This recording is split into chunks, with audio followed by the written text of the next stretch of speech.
இதில் ஜேஜேன்னு போட்டதுனால எனக்கு அவங்க ஞாபகம்லாம் வந்துருச்சு. மரியாதைக்குரிய பத்திரிகை மற்றும் அனைத்து ஊடக நண்பர்களுக்கும் என்னுடைய பணிவான வணக்கம் தெரிவிச்சுக்கிறேன். அதே மாதிரி முன்னால் உட்காந்துருக்க வாழ்த்து வந்திருக்கும் அனைத்து நண்பர்களுக்கும் என்னுடைய வணக்கத்தை தெரிவிச்சுக்கிறேன்.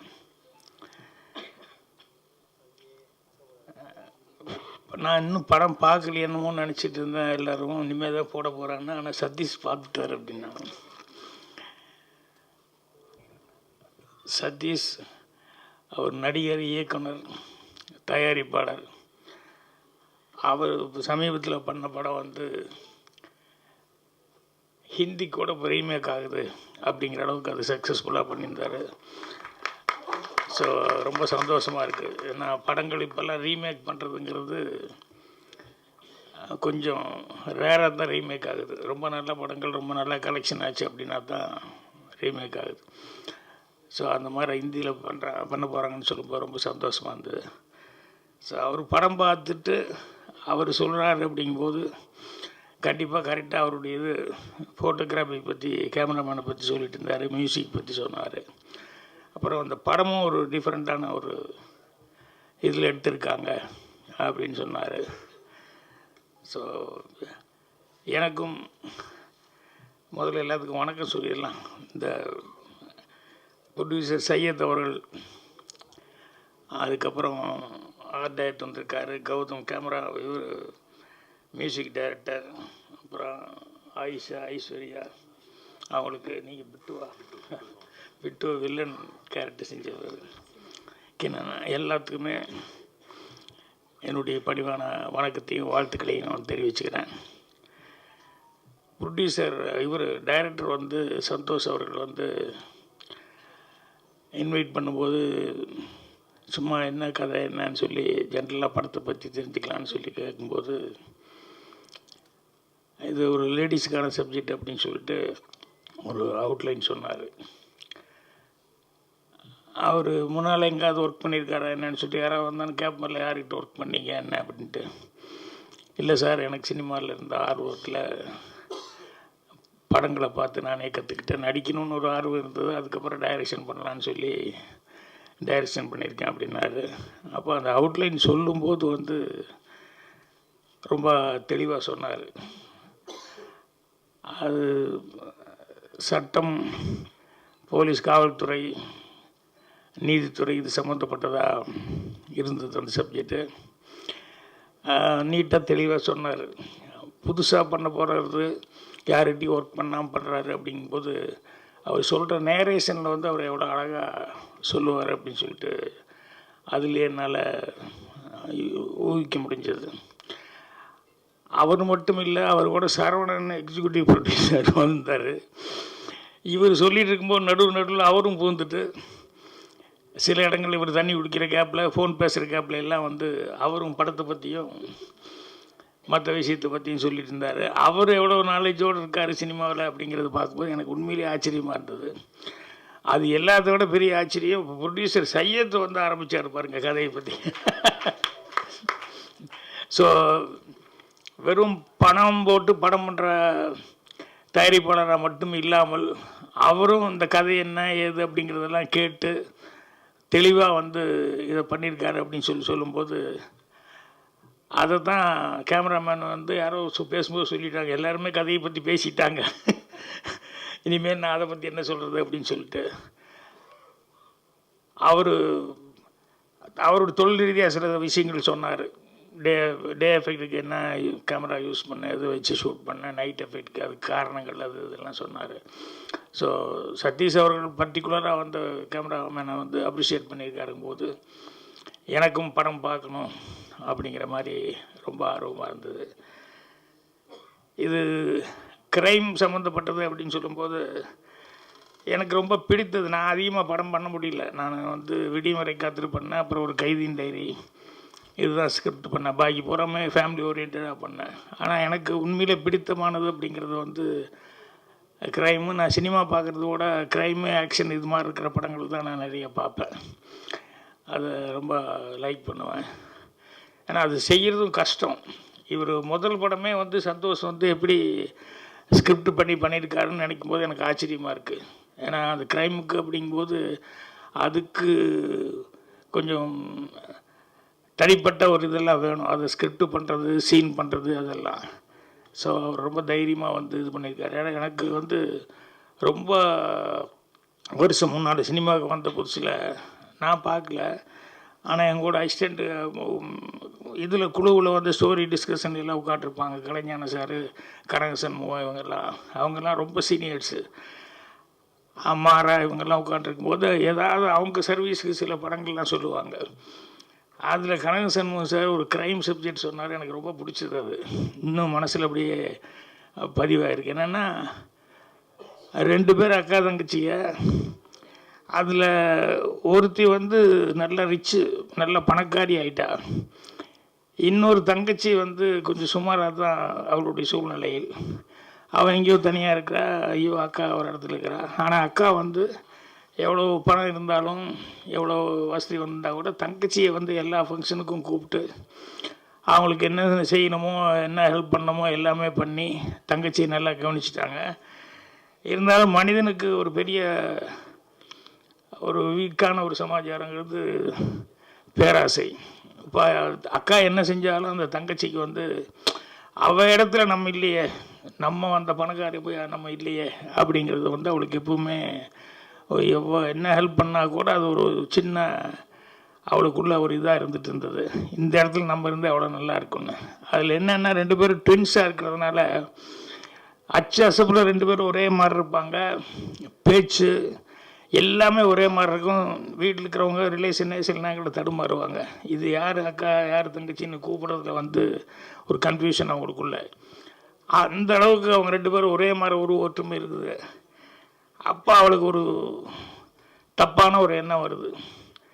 அக்கா இல்லைன்னா நம்ம அந்த இடத்துல இருந்தோம்னா யார் நம்மளை கண்டுபிடிக்க முடியும் அப்படின்னு சொல்லிட்டு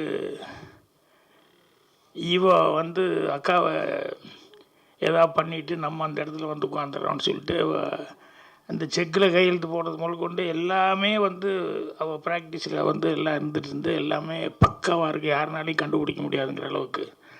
அப்போ ஒரு தடவை வந்துட்டு அக்காவை வந்து பார்த்துட்டு எல்லாத்துக்கும் தெரியுற மாதிரி ஊருக்கு போகிறேன் அப்படிங்கிற மாதிரி சொல்லிவிட்டு அதுக்கப்புறம் திடீர்னு மிட் நைட்டில் யாருக்குமே தெரியாமல் அக்காவுக்கு ஃபோன் பண்ணி ஏதோ ஒரு அர்ஜென்ட் மேட்ருங்கிற மாதிரி வந்து அக்காவை மர்டர் பண்ணி அந்த பாடி எங்கேயோ மறைச்சி இது பண்ணி விட்டு இவ தான் அக்கா அப்படிங்கிற மாதிரி அடுத்த நாள்லேருந்து அங்கேயே இருந்துடுவாள்.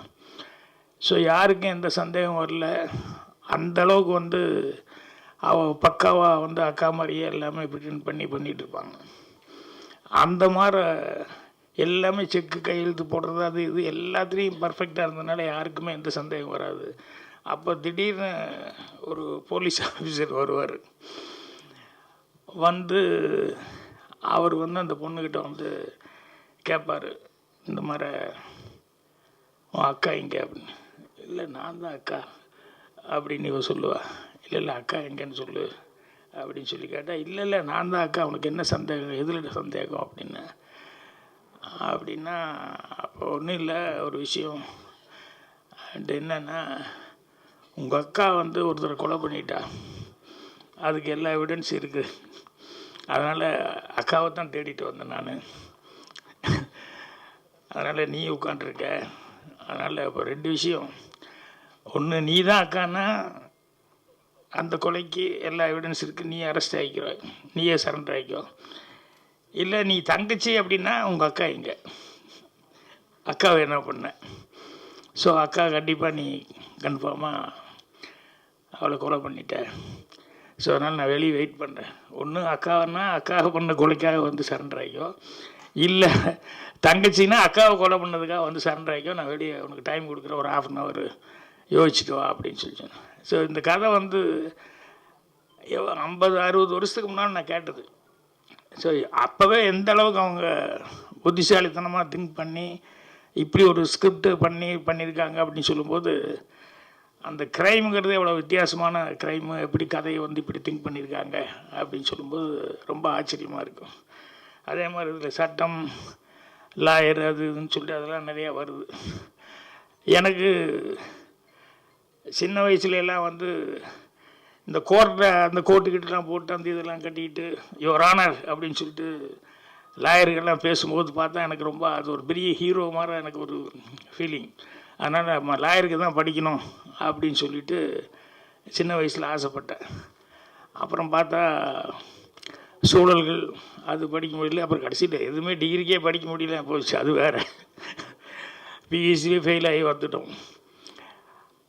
இந்த லாயர் அப்படின்னு சொல்லும்போது சினிமாவில் வந்து திருடன் வந்து ரொம்ப புத்திசாலித்தனமாக என்னென்ன பாதுகாப்பு பண்ணி வச்சுருந்தாலும் அதை வந்து எல்லாத்தையும் தாண்டி எப்படி வந்து திருடிட்டு போகிறான் அல்லது ஒரு தப்பு பண்ணிட்டு போகிறான், க்ரைம் பண்ணிட்டு போகிறான் அப்படிங்கிறது அவனுக்கு அதுக்கு ஒரு புத்திசாலித்தனம் வேணும். இது எல்லாம் தாண்டி போலீஸ்னு ஒரு டிபார்ட்மெண்ட் வருது. வந்து அவங்க உள்ளே வந்து இது எப்படி இந்த எவன் இப்படி திருடிட்டு போயிருப்பான், எந்த வழியாக வந்திருப்பான், எந்த வழியாக இப்படி பண்ணியிருப்பான், அதுக்கு என்ன எவிடன்ஸ் இருக்குது அப்படின்னு சொல்லிட்டு அவன் வந்து மண்டையை உடைச்சி கடைசியில் கரெக்டாக கண்டுபிடிச்சி போலீஸ் வந்து அவனை அரெஸ்ட் பண்ணுவாங்க. அதுக்கு ஒரு பெரிய மூளை வேணும். இது ரெண்டையும் தாண்டி அதுக்கப்புறம் வந்து இந்த திருட மூளையே கெட்டிக்காரத்தனம், அது கண்டுபிடிக்கிறது போலீஸுக்காரர் அதோட கெட்டிக்காரத்தனம். கடைசியில் அதுக்கப்புறம் லாயர்கிட்ட போவாங்க.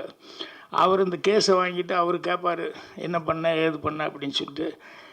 இவன் இப்படி தான் தப்பு பண்ணிட்டான் அது பண்ணிட்டான் அப்படின்னு சொல்லும்போது இவன் திருநதில் எப்படி இவன் பிடிச்சது எதை வச்சு பிடிச்சான் அப்படின்னு சொல்லிட்டு இதை உடைக்கிறதுக்காக லாயர் அவருடைய மூளையை பிரயோகப்படுத்துவார். அது இதை விட கிரேட்டு. இருக்கிறது இல்லைன்னு பண்ணிடுவார், இல்லைங்கிறது இருக்கிறதுன்னு சொல்லி பண்ணிடுவார். ஸோ அந்த லாயர் மூளைங்கிறது இது ரெண்டை விட வித்தியாசமான ஒரு பிரெயின். ஒரு கேஸ் வந்து ஒருத்தன் பட்ட பகலில் வந்து வெட்டியிருக்கான், எல்லோரும் பார்த்துருக்காங்க, எல்லா எவிடன்ஸும் கரெக்டாக இருக்குது. கடைசியில் வந்து யாருனாலையும் ஒன்றும் பண்ண முடியாது, அவனுக்கு ஜட்ஜ்மெண்ட் வரப்போகுது அப்படின்னு சொல்லும்போது அப்போ அவன் வந்து யாரோ ஒருத்தர் வந்து இந்த லாயர் எப்படி அவர் எப்படியா வெளியே கொண்டு வந்துடுவார் அப்படின்னு. அப்போ அவங்க கூட இருக்கவங்களுக்கு யாருக்குமே நம்பிக்கை இல்லை, இந்த லாயர் எப்படி வெளியே கொண்டு வர முடியும், எல்லோரும் விட்னஸோடு பார்த்துட்டாங்க, பகல்லையே நடந்தது, இதுக்கு சான்ஸே இல்லையா அப்படின்னா இல்லை அப்படின்னா அவர் கொஞ்சம் ஃபீஸ் அதிகமாக கேட்பார், ஆனால் கண்டிப்பாக வெளியே கொண்டு வந்துடுவார் அப்படின்னு. அப்புறம் போனால் ஒரு 25 லட்சம் கொடுத்தீங்கன்னா கொண்டு வந்துடுறேன் நான் அப்படிங்கிற மாதிரி சொன்னால் யாருக்கும் நம்பிக்கை இல்லை கண்டிப்பாக கொண்டு வந்துடுறேன் அப்படின்னு சொல்லிவிட்டு அடுத்த நாள் வந்து கோர்ட்டை வந்து வாதாடும்போது அவர் வந்து என் ஆள் கொலை பண்ணான்னு சொல்லியிருக்காங்க. அதுக்கு வந்து ஒரு அறுவாடை கொண்டு வந்து வச்சுருக்காங்க. அதனால் ஒரு 1/2 hour 1 hour டைம் எடுத்து அதுக்கப்புறம் நீங்கள் தீர்ப்பு சொல்லுங்கள் அப்படின்னு சொல்லி ஜட்ஜுக்கிட்ட அந்த அறுவாள் எடுத்துகிட்டு போய் கரெக்டாக வெட்டினாள் அவருடைய பிளட்டு தானா அப்படின்னு சொல்லி அந்த செக் பண்ணிட்டு வந்து சொல்லுங்கள் அப்படின்னா ஒரு 1 hour கழித்து வந்து அதில் இருந்த ரத்தம் மனுஷ ரத்தமே இல்லை, ஆடு வெட்டி அந்த ரத்தம் தான் அப்படின்னு சொல்லி ரிப்போர்ட் வந்துடுச்சு. இவர் என்ன பண்ணாருன்னா டிபார்ட்மெண்ட் ஆளுக்கு இவ்வளோ லட்சம் வாங்கினார் இல்லையா, அதை பாதுகாப்பாக வச்சுட்டு பண்ண போலீஸ்காரன் அவனுக்கு ஒரு 5 லட்சத்துக்கு கொடுத்து அதை ஒரு 1 hourக்கு மட்டும் கொண்டு வந்துட்டு அப்புறம் மறுபடியும் திருப்பி கொண்டு போய் வச்சிடலாம் கொடுன்னு சொல்லி அதை வாங்கிட்டு வந்து க்ளீனாக அதை க்ளீன் பண்ணிவிட்டு ஆட்டை வெட்டி அந்த ரத்தத்தை வந்து இது பண்ணதுக்கப்புறம் கொண்டு போய் உள்ளே வச்சிரு அப்படின்னு சொல்லி அதை மாற்றிட்டாரு. ஸோ அவ்வளோ பணம் 25 லட்ச ரூபா அப்படின்னு சொல்லி கேட்டவர் வந்து எவ்வளோ புத்திசாலித்தனமாக அந்த அறுவாலையே வந்து இது மனுஷ ரத்தமே இல்லை அப்படிங்கிற அளவுக்கு பண்ணியிருக்காரு. அப்படிங்கும்போது அந்த லாயருக்கு உண்டான அந்த பிரெயின் அப்படிங்கிறது. ஸோ இது எல்லாத்த விட இன்னொன்று பாருங்கள், திருடன் கெட்டிக்காரன், அதுக்கப்புறமா வந்து போலீஸ் அதை விட கெட்டிக்காரன், லாயரை அவங்க எல்லாத்த விட கெட்டிக்காரன். ஆனால் இதையெல்லாம் தாண்டின ஒரு கெட்டிக்காரத்தனம் அந்த மூளை இருந்தால் தான் ஒரு ரைட்டர் ஆக முடியும். ஏன்னா அந்த மூணையுமே கிரியேட் பண்ணுறது இவன் தான். போலீஸ் திருடனையும் தான் கிரியேட் பண்ணி ஆகணும், எப்படி திருடுறான்னு, போலீஸ் எப்படி கண்டுபிடிக்கிறாங்கிறது இவன் தான் கிரியேட் பண்ணணும், லாயர் எப்படி ஆர்கியூ பண்ணுறாருங்கிறதும் ரைட்டு தான் கிரியேட் பண்ணணும். அப்படிங்கும்போது இந்த ரைட்டருங்கிறவன் எல்லாமே தாண்டி அவன் யோசிக்கணும் அப்படின்னு சொல்லி அந்தளவுக்கு அதுக்கு வந்து நாலேஜ் இருக்கணும். அதனால தான் க்ரைம் செய்யும்போது வந்து எவ்வளோ கேர்ஃபுல்லாக வந்து க்ரைம் பண்ணுறாங்க அப்படின்னு சொல்லிட்டு அந்த மாதிரி சப்ஜெக்ட்டுக்கெல்லாம் பண்ணுறாங்க. ஏன்னா இப்போ வந்து ட்ரெண்ட் ஆகிப்போச்சு. வெப் சீரிஸ் அது எல்லாமே நிறைய பார்த்தீங்கன்னு சொன்னோம்னா எல்லாமே ஏதாவது ஒரு க்ரைமு, அதை எப்படி கண்டுபிடிக்கிறாங்க என்ன அப்படிங்கிறது அதை ஃபாலோ பண்ணியே போகுது. அது என்னென்னா படம் பார்க்கும்போது ஒரு இன்ட்ரெஸ்டாகவும் இருக்கும் அந்த மாதிரி கதைகள் பண்ணும்போது. ஸோ இப்போ என்கிட்ட வந்து பேசிகிட்டு இருக்கும்போது கூட ஒரு 2 படத்தை பற்றி சொல்லிக்கிட்டு இருந்தார். அவசியம் பாருங்கள், இந்த படங்கள்லாம் உங்களுக்கு பிடிக்கும் அப்படின்னு சொல்லிட்டு. ஸோ அவர் வந்து க்ரைம் வந்து இந்தளவுக்கு ஃபஸ்ட்டு படம் இந்த ஜஸ்டிஸ் ஃபார் ஜென்னி அதை வந்து அதுதான் க்ரைமாக அதை வந்து மெயினாக வச்சுட்டு பண்ணியிருக்காரு. ஸோ ஒரு தப்பு நடக்குது அப்படிங்கிறது நமக்கு தெரிஞ்சிருச்சு, கதையில் வந்து இது பண்ணுச்சு. அதை வந்து அந்த தப்பை வந்து நிவர்த்தி பண்ணுறதுக்கு அந்த கேஸை மறுபடியும் எடுத்து ஏதோ பண்ணுறாங்க அப்படிங்கிற மாதிரி இந்த கதை வந்து ஒரு அவுட்லைனில் கேள்விப்பட்டேன். ஸோ கதை வந்து கேட்டப்பவே ரொம்ப இன்ட்ரெஸ்டிங்காக இருந்தது. இப்போது சதீஷ் அவர்களெல்லாம் சொன்னதுக்கப்புறம் பார்த்தா எப்போ படம் போடுவாங்க அப்படிங்கிற அளவுக்கு இருக்குது. ஸோ அவசியம் இந்த மாதிரி படங்கள் வந்து இது யார் எவ்வளோ பேர் நடிச்சிருக்காங்க, எவ்வளோ ஃபெமிலியர் அப்படிங்கிறத விட சப்ஜெக்ட் நல்லா இருந்து அதுக்கு தகுந்த மாதிரி ஆர்டிஸ்ட்டுக்கு வந்து கரெக்டாக பர்ஃபார்மன்ஸ் பண்ணியிருந்தாங்க அப்படின்னு சொன்னோம்னா கண்டிப்பாக படம் பார்க்குற எல்லாத்துக்குமே அது ரொம்ப இம்ப்ரெசிவாக இருக்கும். ஸோ அதனால் இந்த படத்தை நானும் எதிர்பார்த்துட்ருக்கிறேன். கண்டிப்பாக பத்திரிகையாளர்கள்லாம் வந்து இந்த மாதிரி அது எல்லாமே பொதுவாக நீங்கள் வந்து படங்களுக்கு வந்து பத்திரிகை மற்றும் டிவி ஊடக நண்பர்கள் அவங்க வந்து கொடுக்குற அந்த ஃபஸ்ட்டு பேஸாக அவங்க வந்து ஓப்பனிங்கை வந்து பார்த்துட்டு அவங்க சொல்கிறது வச்சு, ஏன்னா நிறைய பேர் இன்றைக்கும் சினிமா பார்க்குறவங்க ரிவ்யூவில் என்ன வந்திருக்குப்பா பார்த்துட்டு போகலாம், சும்மா அனாவசியமாக காசு செலவு பண்ண வேண்டாம் அப்படிங்கிற லெவலில் தான் இருக்காங்க. அதனால் எல்லாருமே வந்து அந்த ரிவ்யூக்காக வெயிட் பண்ணுறாங்க. ஸோ உங்களுடைய ரிவ்யூங்கிறது வந்து இந்த மாதிரி சின்ன படங்களுக்கு நல்ல படங்களுக்கு கண்டிப்பாக ஒத்துழைப்பு கொடுக்குற அளவுக்கு இருக்கணும். அதை நீங்கள் செய்வீங்க அப்படின்னு சொல்லிட்டு நான் நம்புகிறேன். ஸோ இந்த டீமுக்கு எல்லாத்துக்குமே வந்து அட்வான்ஸாக என்னுடைய வாழ்த்துக்களை தெரிவிச்சுக்கிறேன். சதீஷ் படம் எப்படி ஹிந்திக்கு போச்சு அதே மாதிரி வந்து இவருடைய படமும் இந்த படமும் வந்து ஜஸ்டிஸ் ஃபார் ஜென்னியும் வந்து கண்டிப்பாக அடுத்த லாங்குவேஜ்லாம் இப்போவே பை லாங்குவேஜ்லாம் எடுத்துக்க எனக்கு தெரியாது, நான் தமிழ் தான் அப்படின்னு. அப்புறம் என்னடா ஒரே கேரளா வாடையாக இருக்குது, எல்லாருமே மலையாளத்தில் கொஞ்சம் பேசுகிறவங்களாம் நிறையா பேர் இருக்காங்க அப்படின்னு சொல்லி அப்புறம் கேட்டால் ஒருத்தர் பேசும்போது தான் தெரிஞ்சது பை லாங்குவேஜில் தான் பண்ணியிருக்காங்க, தமிழ் அண்ட் மலையாளம் அப்படின்னு சொல்லி. ஸோ அதனால் அடுத்தது வந்து அடுத்த லாங்குவேஜுக்கெல்லாம் கூட இந்த படம் வந்து ரீமேக் ஆகி சக்ஸஸ்ஃபுல்லாக போகணும் அப்படின்னு சொல்லி என்னுடைய வாழ்த்துக்கள் தெரிவிச்சுக்கிறேன். நன்றி, வணக்கம்.